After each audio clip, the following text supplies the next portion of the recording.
This is a battlefront. A battlefront like no other in the long history of mankind's wars. This is an air front.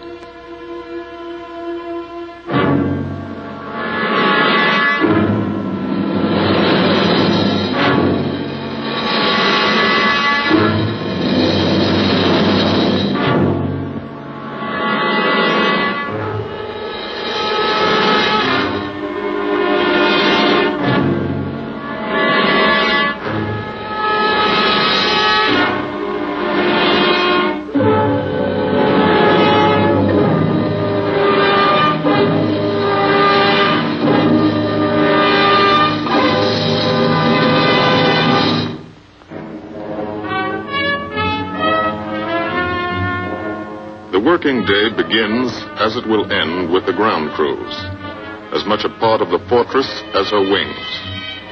If you're a mechanic, you've got your own bomber. You get attached to it. But you know when your ship goes out on a mission, you may never see it again. So you do your work as well as it can be done, perfectly. Because you wouldn't want anything to go wrong that would be your fault.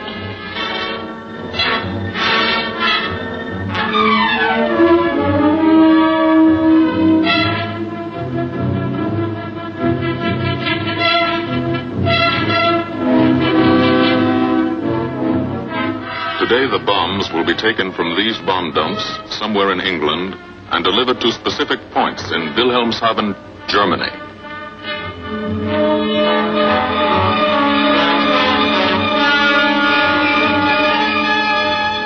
To deliver them is the job of the 8th Bomber Command, just a hauling job, yet one of the most difficult and complicated of military operations.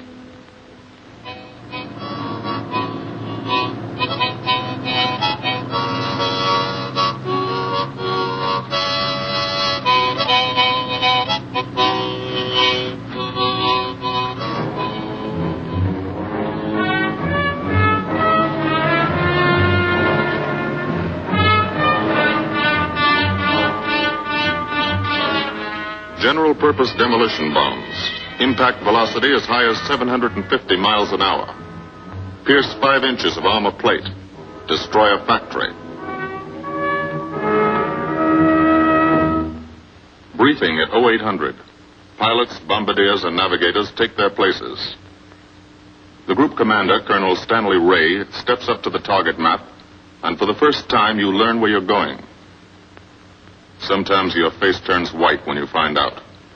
Sometimes the feeling you won't come back tightens your insides. Not so long ago, you were sitting like this in a college or high school classroom, not listening too hard, perhaps even a little sleepy. But you listen here.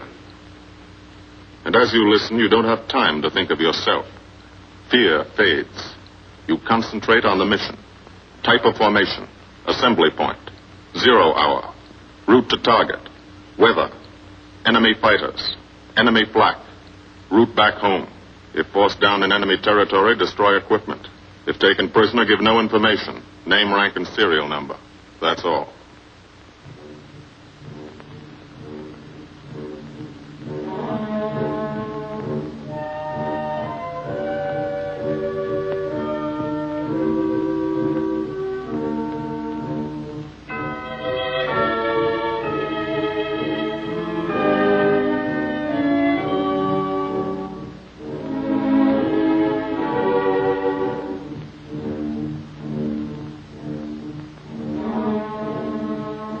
These are the passengers with one-way tickets. And this is the crew of the Memphis Belle, 324th Squadron, 91st Heavy Bombardment Group. Just one plane and one crew in one squadron, in one group, of one wing, of one Air Force, out of 15 United States Army Air Forces. Well, fellas, we've never had an easy ride over there yet. And today won't be any different. No escort except unfriendly. So keep your eyes peeled. Don't get excited and yell when you're talking on the intercom. Save your ammunition and make your shots count. And let me know what goes on back there, Quinlan. Yes, sir. Stay on the ball, gang, and she'll bring us back like she's always done. Okay? Let's go.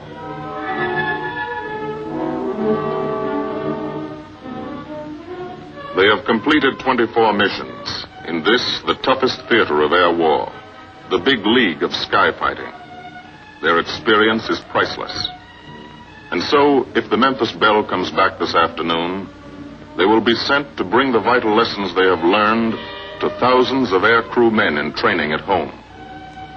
Home is America.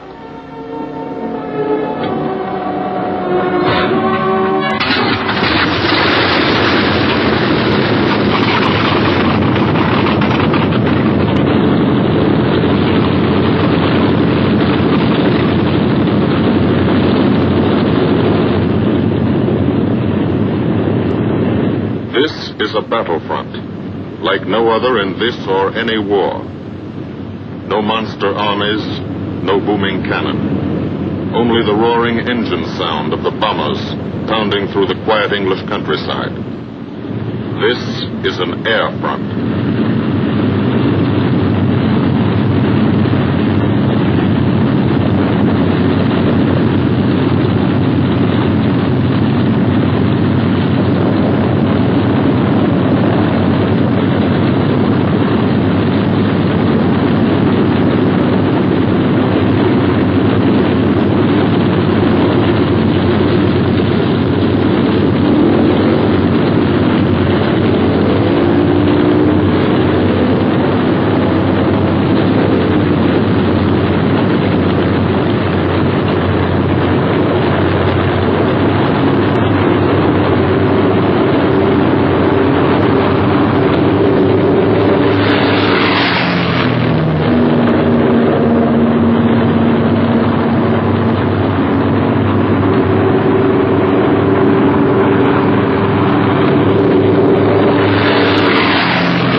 Of the Memphis Belle leave the soil of England for the 25th time.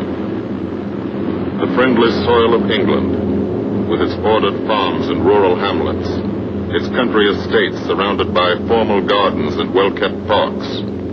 The England these Americans knew only from the classics they had to read in school. The England of the towns and cities, whose people have defended their island's freedom for over 1,000 years. But today, their countryside has changed. Today, their island has been converted into a gigantic bomber field, a super aircraft carrier anchored off the shores of Fortress Europe, with hangars and machine shops, with hundreds of dispersal points, perimeter tracks, and concrete runways. This is England in its 5th year of war. And this is the new battlefront, the air front, from which we seek out the enemy. Not his infantry or his artillery, not his panzer divisions, but the greater menace, the industrial heart of his nation, the foundation on which the Nazi Empire and its armies stand, the power behind the German lust for conquest. The steel mills and refineries, shipyards and submarine pens, factories and munitions plants, pinpoints on the map of Europe which mean rubber, guns, ball bearings, shells, engines, planes, tanks, targets. Targets to be destroyed. And these are the destroyers, each with a belly full of bombs, and 10 men like the crew of the Memphis Belle. Pilot Captain Robert Morgan, industrial engineer from Asheville, North Carolina. He's flown this ship across the Atlantic. The other pilot, Captain Jim Verinis, business administration student at the University of Connecticut. Radio operator and gunner, Sergeant Bob Hansen, construction worker from Spokane, Washington. Navigator, Captain Chuck Layton, chemistry student at Ohio Wesleyan. Engineer and top turret gunner, Sergeant Harold Locke, from Green Bay, Wisconsin. Used to be a stevedore. Besides keeping the Belle in order, he covers the sky above. Tail gunner, Sergeant John Quinlan of Yonkers, New York. Clerked for a carpet company, but he quit December 8th, 1941. Ball turret gunner, Sergeant Cecil Scott. Firstman for a rubber company in Rahway, New Jersey. Pilot to crew, 10,000, put on oxygen. They're climbing higher now, 300 feet a minute. The strain on the planes and on the men is mounting. The rest of the crew, Bombardier Captain Vincent Evans, operated a fleet of trucks in Fort Worth, Texas. Waist gunners, on the right, Sergeant Bill Winchell, chemist for a paint company in Chicago. And on the left, Sergeant Tony Nastal, used to repair washing machines in Detroit when he was a kid. Now he's 19 and has 2 Nazi fighters, confirmed.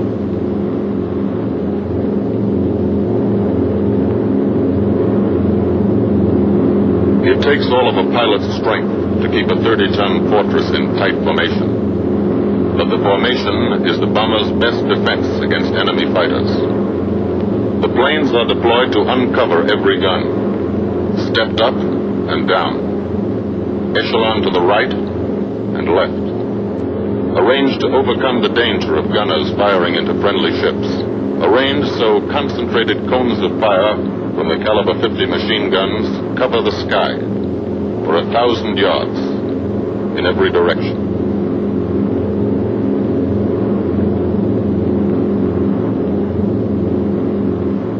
The friendly coast of England slips by below.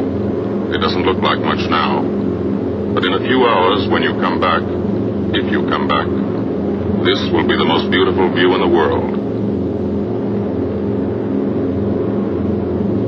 Higher and higher, climbing to reach your best operational altitude, 25,000 feet, 5 miles straight up.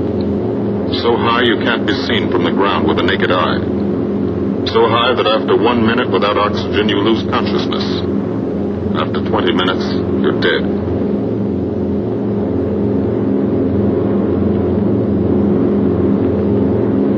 From now to the target, you go about your routine duties, plot your course, check your equipment, and wait, and think. Higher and colder. Temperature 40 degrees, below zero. Take off your glove and you loosen fingers. You look out at the strange world beyond. Reflections in plexiglass, like nothing you ever saw before, outside of a dream.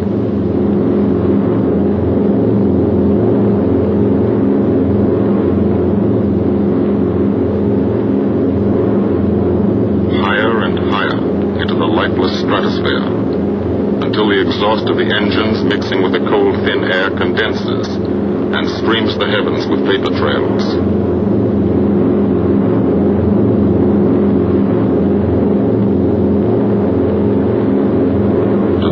Ships, they're far from beautiful, for they point like beckoning fingers to the formation, signposts in the sky for the enemy to spot us.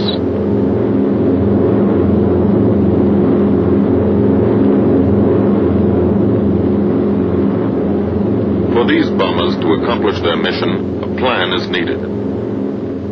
Carefully worked out, timed to the minute. The job is to bomb Wilhelmshaven effectively and economically. The enemy is strong, skillful, determined to stop us. Here are his defenses. Airdromes, well dispersed. Each plane indicates a stoppo or squadron of fighters. Heavy anti-aircraft, highly trained and accurate, all along the coast and defending his vital installations. Radar to warn him of our coming. Here is our plan to divide his defenses and weaken his opposition. At 13:30 hours, shortly after takeoff, 6 groups of planes will be heading toward the enemy coast from 6 directions. The Blue Force, 100 B-24 Liberator 4-engine bombers. The White Force, 300 B-17 Flying Fortresses. The Green Force, 300 B-17s with an escort of 6 squadrons of P-47 Thunderbolts. A force of B-26 Marauders, twin-engine medium bombers with 6 squadrons of RAF Spitfires escorting. Almost 1,000 planes and over 8,000 men in the air. The enemy alerts all his airdromes. But which is our main force? What are our targets? Where should the Nazi controllers send their fighters? It's our job to make them guess and guess wrong. A half hour later, at 1400 hours, the Blue Force will be heading east across the North Sea with the White Force following. These enemy fighters are tied down, waiting to meet them, and will not be able to attack the Green Force. These fighters must come up to attack the Green Force, and thus will be no threat to the Blue and White Forces. The B-26s and Spitfires will bomb and strafe a key rail junction, diverting these 6 Stockholm and preventing the enemy from concentrating too many fighters on the Green Force, which is scheduled to bomb an aircraft factory at Hanover. At 14:30 hours, the Blue Force will threaten this entire coastal area of northwestern Germany. Which target will it be? Flensburg? The Kiel Canal? Or will it turn suddenly and bomb Hamburg, Vegesack, or Emden? Actually, it carries no bombs at all. It's a decoy and keeps the fighters from the northern area busy while the White Force, the main effort, heads for the submarine pens of Wilhelmshaven. At 1500 hours, while the White Force is over its target, only a fraction of the available German fighter strength of the area can intercept it. Because of the Blue Force diversion and the simultaneous bombing of Hanover by the Green Force. This is the plan of battle for today, drawn up by the Combined Operations Planning Committee and approved by the Commanding General. The White Force, lead group, low squadron. We've crossed the invisible line of enemy radar. The Hun is expecting us.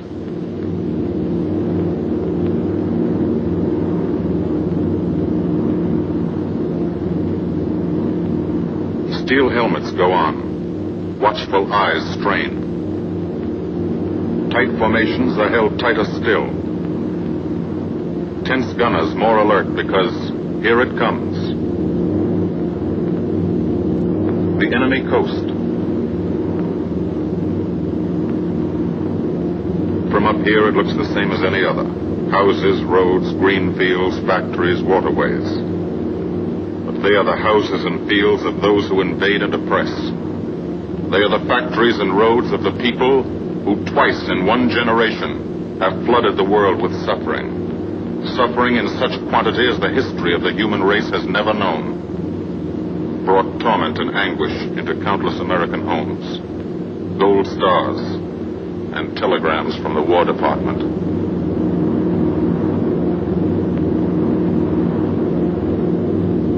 The first plaque, just harmless-looking, silent puffs of smoke.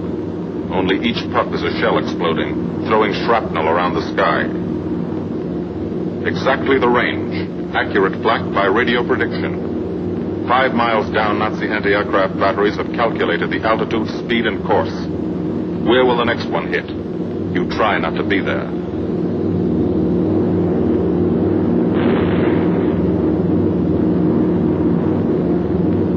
The docks and submarine pens of Wilhelmshaven. Approach to the target starts. No smoke screen can protect it.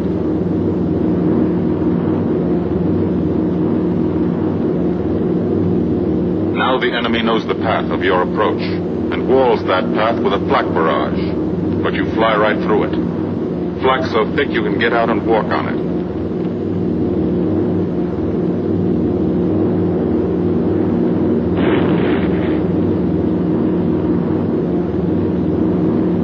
Morgan changes course every 15 seconds. Evasive action to confuse the flak batteries.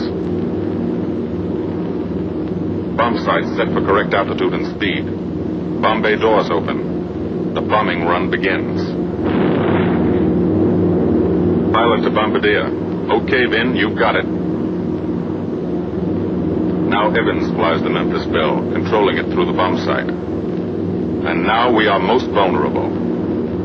Committed to our bombing run, we can't dodge flak or fighters. Here's the first.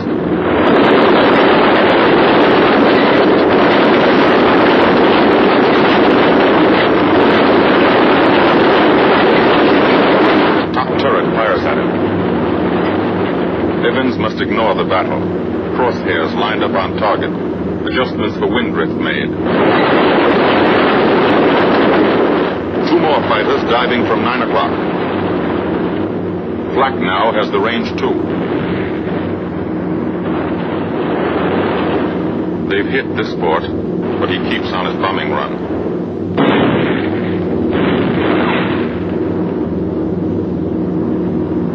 As lead bombardier, Evans's aim must be good.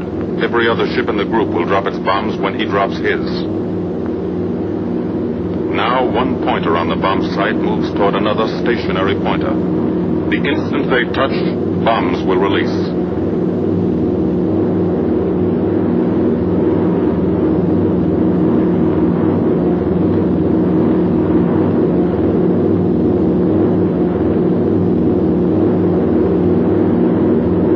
They touch.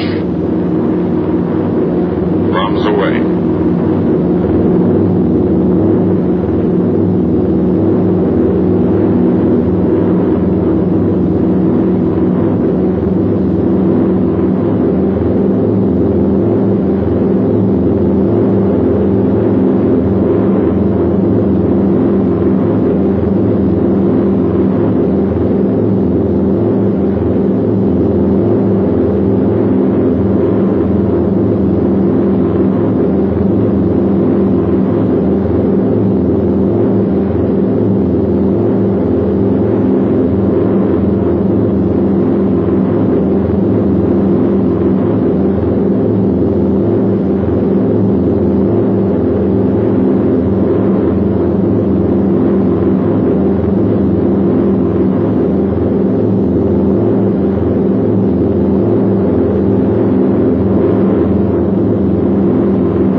Half of the mission is over, the easy half. Now to get home.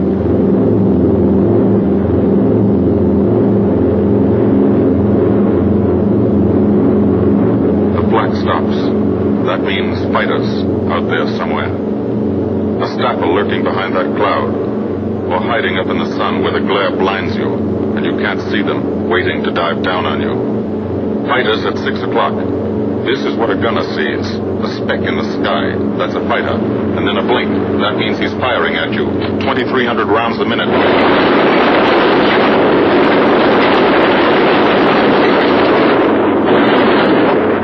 In a running battle, one of the most important instruments is the interphone. There's 4 of them. 1 o'clock high. They're coming around. Watch.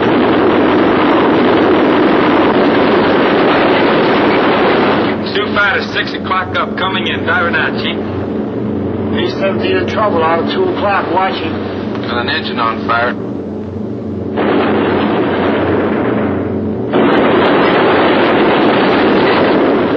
There's 2 more diving through the 94. 3 planes, 9 o'clock, coming around. Keep your eye on them, boy. Coming around at 10. Watch them, so keep your eyes open. Yeah. They're breaking at 11, breaking at 11. I got them. Scotty, coming around underneath at 10 o'clock. I got those 2 at 2 o'clock. Watch them, Scotty. I got my sights on them. Check that B-17, Chuck, 3 o'clock. Motor smoking. Fighters 10:30 coming around. Those 10:30 upper or lower?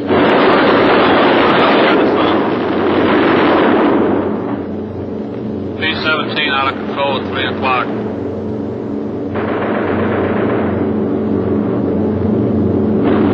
Come on, you guys. Get out of that plane. Bail out. There's one. He come out of the bomb bay. Yeah, I see him. There's a tail gunner coming out. Watch out for fighters. Keep your eye on them, Bill. See any parachutes, Quinlan? 2 parachutes. So black at 9 o'clock. 8 men still in that B-17. Come on, the rest of you guys. Get out of there. Come on, Bill. So far, there's 3 more shoots.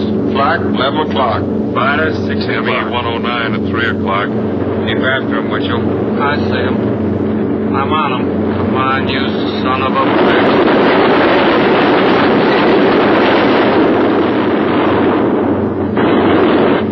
I got him. Quinlan, confirm that fighter. He got him, Chief. Look, he's bailing out. Damn it, don't yell on that intercom. Fighters, 10 o'clock. Watch those 2 at 12, Ben. They're coming in. They're coming in, Scotty. Get that ball turret on him. Save the ammunition as much as possible.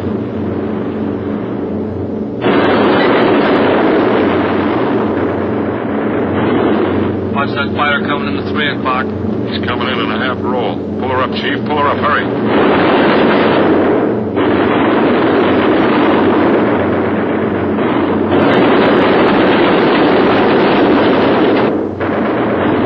This fortress is hurt. Engine on fire, losing airspeed and altitude. Drifting into the flak, alone and helpless. A straggler. In a minute, Nazi fighters will swarm in like buzzards for the kill. You can watch, but you can't go down to help. You keep your formation.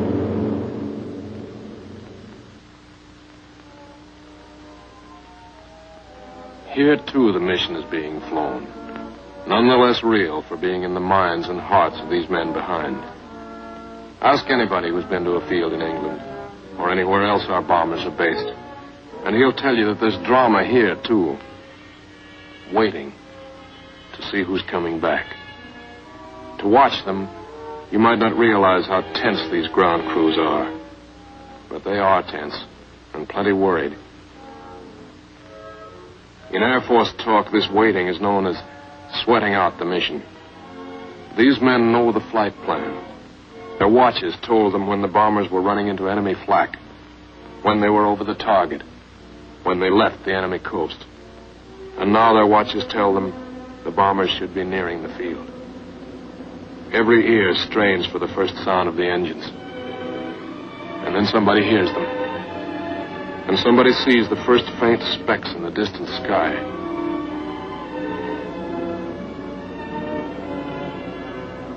Every face turns to see and count. The watchers try to read the numbers on the ships. These planes have priority to land first.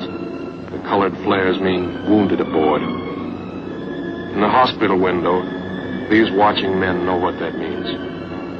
They know what it feels like to lie on a bouncing fortress floor for hundreds of miles through the frozen stratosphere. great pain, with the other men in your crew fighting to keep you alive until they hit the field? The field. Home. It'll be okay then. Because there'll be medical care. The best. As soon as the wheels of your plane stop rolling.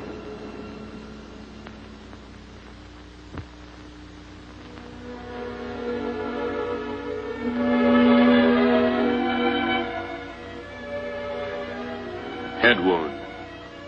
Concussion. 20-millimeter cannon shell exploded in his radio compartment. Shock. Internal injuries. He'll be all right, though. Flak burst scattered flying shrapnel. He's full of steel splinters. This pilot's leg is not a pretty sight. Neither are the docks at Wilhelmshaven. These men will all get the Purple Heart. And this man, too. Posthumously.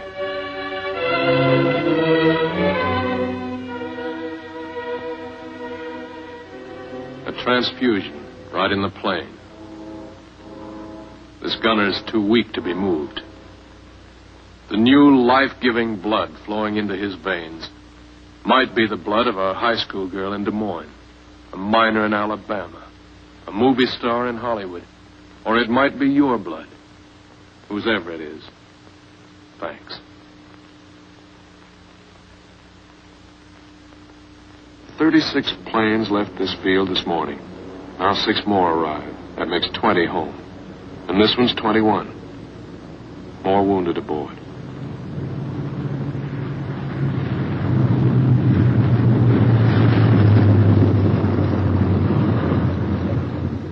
.22. Coming in with his left inboard engine dead.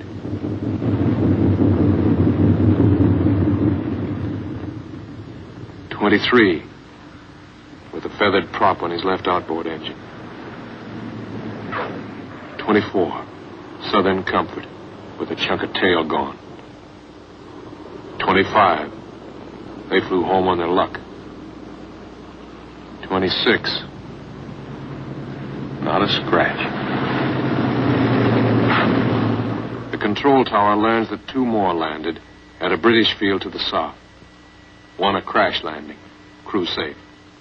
That makes 28. 29. A rough landing, but her pilot's badly hurt. It's a wonder he brought her back at all. 29 planes back. So far. 29 out of 36. Our losses were heavy. But the enemy's were far heavier. We destroyed a German aircraft factory, a rail junction, submarine pens, docks, and harbor installations. That's specific, known damage. But who can tell the number of German torpedoes that will not be fired? The number of our convoys that will get through now? The soldiers' and seamen's lives that will be saved? Or the battles that will be won instead of lost because of what these bombers and airmen did today?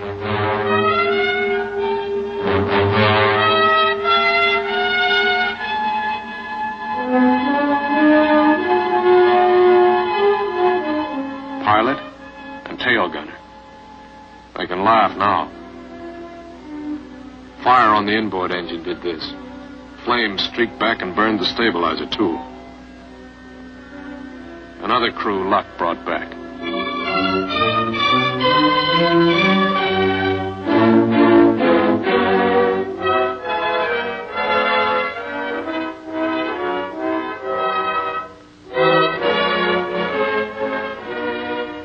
Here's old Bill.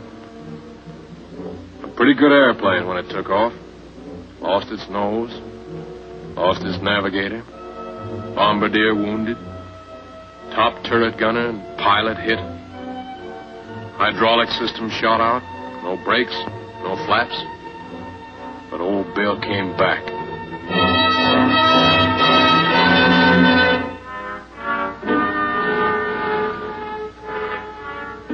Now, among the returned crew members, talk flows like a river. Talking out every detail of the mission. These are the faces of combat. Faces of Americans who have watched their comrades die. Faces that can never forget the enemy. And they are no mood to have their picture taken.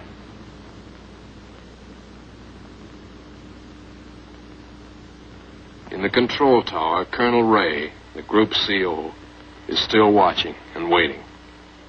And then he spots the last flight. 3 more planes.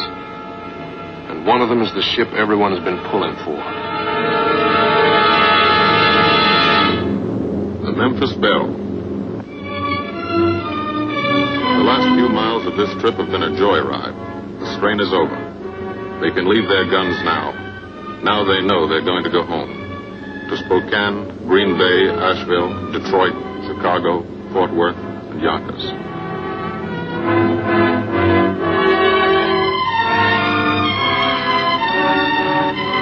The Belle comes in for her landing. But first Morgan buzzes the field, cuts the grass with the giant fortress. It's against the rules, but this is a special occasion.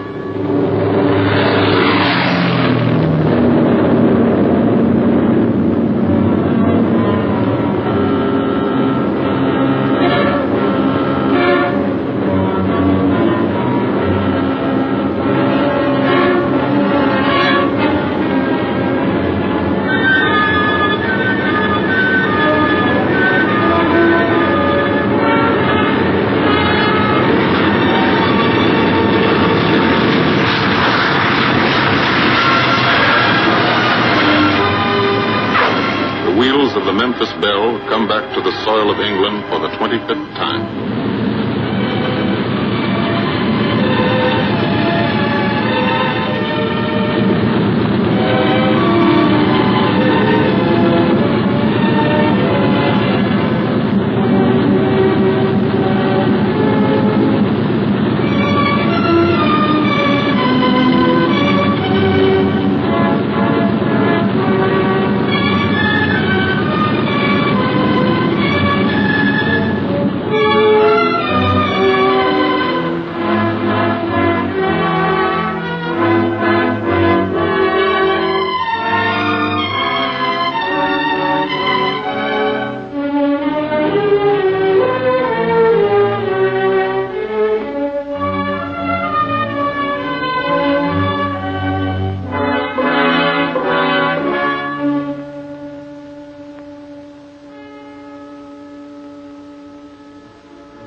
This is a day they will never forget.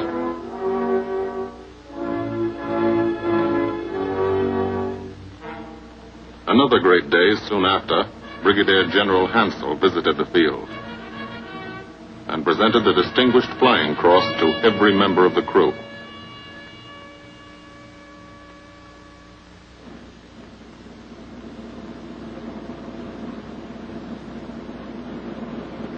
And then there was another day.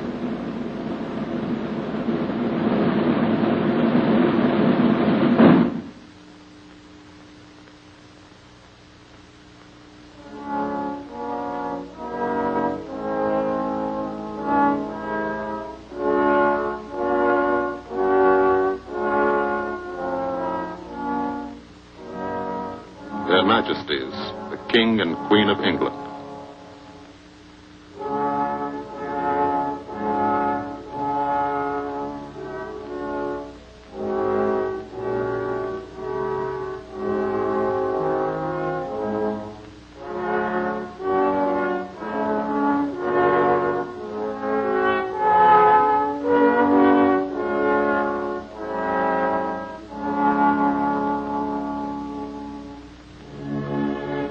Johnny Quinlan never thought anything like this would happen to him when he left Yonkers.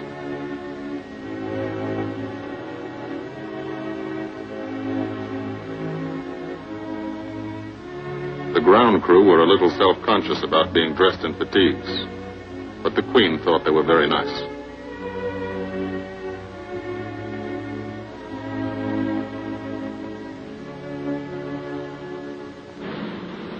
Finally, 2 more visitors came. General Acre, commanding the 8th Air Force, and General Devers, U.S. commander of the European Theater. The Belle crew received them in flying clothes. as General Acre read the order for what he called their 26th and most important mission. Return to America to train new crews and to tell the people what we're doing here. To thank them for their help and support and tell them to keep it up so we can keep it up. So we can bomb the enemy again and again and again until he has had enough. And then we can all come home.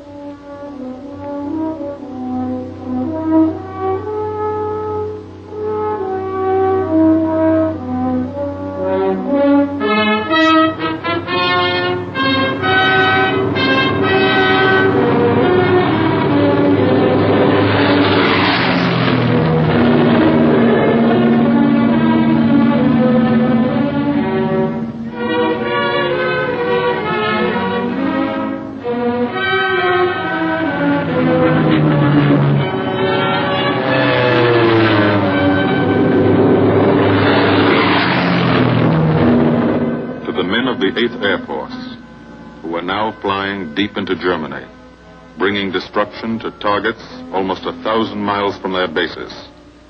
Destruction like this. And who have never once been turned back by the enemy. To those men, this film is gratefully dedicated.